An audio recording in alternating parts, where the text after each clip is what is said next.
Қайырлы күн, қазақ елі, қалдарыңыз қалай?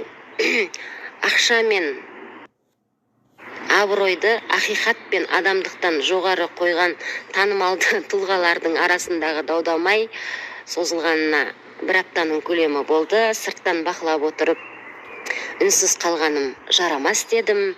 Себебі қолына Құдайдан қасиет қонған Бағдагүл ханымның ақиқатына, сынына, ақша мен атағын пайдаланып отырған қазақтың қос бикешіне айтарым бар.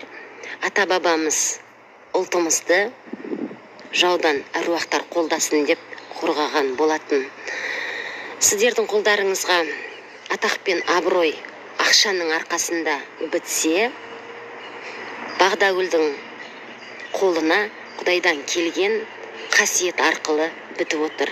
Сондықтан Құдайдан қонған қасиеті бар Бағдагүл ханымның сынына, мұншалықты әділетсіз соты бар Тоқаевтың жүйесімен күресіп жеңсеңіздер де, ақиқаты бар Құдайдың сотында жеңе алмайсыздар, қос бикеш.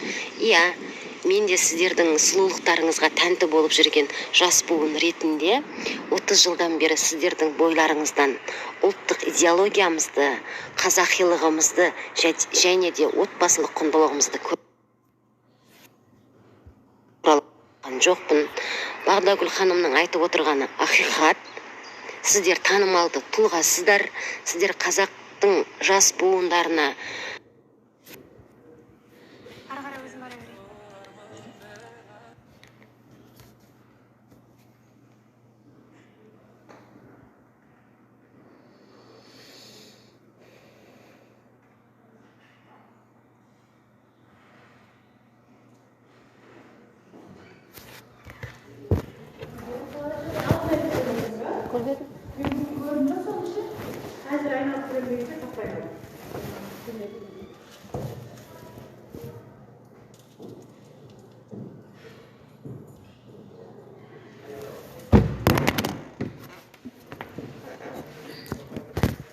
тәрбиесіне, ұлттық идеологиясына, салт дәстүріне, мәдениетіне, отбасылы құндылықтарына үлкен әсер ететіндей, ете алатындай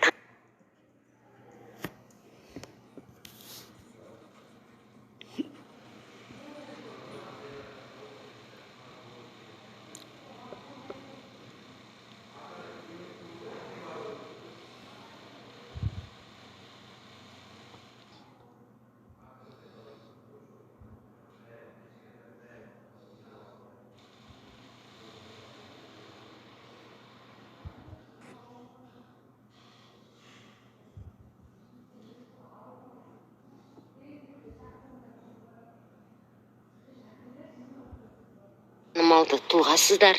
Әрине, қазақ тілде сөйлеңіздер, отбасылық құндылықтарыңызды сақтаңыздар, ұлттық идеологияны сақтаңыздар. Менің көргенім жас буын ретінде танымалды сұлу бикештер 30 жылдан бері сіздердің бойларыңыздан көргенім, я етек жеңді ашу, отбасылық құндылықты жою және қазақ тілімізді жоюды көріп келіп отырмын. Халықтан сыйды алғанда көтере алдыңдар ма, енді халықтың сынын да көтеруге міндеттісіңдер. Второе. Прежде чем устраивать скандалы на всю страну, ваш культурный шок, видите ли, в шоке. Вы знаете, мой культурный шок тоже в шоке. Почему-то 50 с лишним лет этот камзол никому не был нужен. Никто про него не вспоминал. Почему же вы? До этого все 30 лет не вспоминали. А где костюмы великой картины? Где они? Кто их сохранил? Да никто не сохранил. Сохранила святая женщина, которая не дала выбросить этот камзол в мусорку еще 30 лет назад. Никто, ни одно из руководств Казахстана не спросил, где костюмы великого фильма, где костюмы Кожебек, почему их до сих пор нет в музее. Знаете почему? Потому что они никому не были нужны. А теперь бедный несчастный камзол, который утилизировали и который по бумажкам должен был уже валяться и вообще переплавиться в мусор, теперь он у всех ком в горле. 100 квартир каждый год берем? Да. И сказала, твой минимальный. Это Твои минимальные обязательства перед людьми, поскольку человек владеет 3 большими компаниями, которые генерируют деньги. Да, и я считаю, что нужно отдавать, нужно делиться. 3 большие компании – это Цесна, Макси и Шимкенская. Да, да. Это большой бизнес, поэтому я считаю, что Бог велел делиться. Это вот это назидание Божие для меня как святое. Я говорю, Турсян, каждый год, я не знаю, получится, не получится, но вот у меня такая установка, как у его жены. Ты должен делиться, ты должен обмениваться вот этой энергией. Тебе Бог дает, отдавай, отдавай, отдавай людям. Он очень много помогает. 100 квартир – это только Видимая часть спектра. видимая часть, да. А то, что невидимо, это описать, это одной передачи даже не хватит. Ну, как он помогает людям и как мы помогаем людям. Поэтому то, что решили показать, вот эти 100 квартир. А так это каждый день происходит. Ну, практически каждый день это происходит. Ни в коем случае не стоит думать, что билеты будут дорогие после того, как я озвучила. Я вообще люблю говорить правду.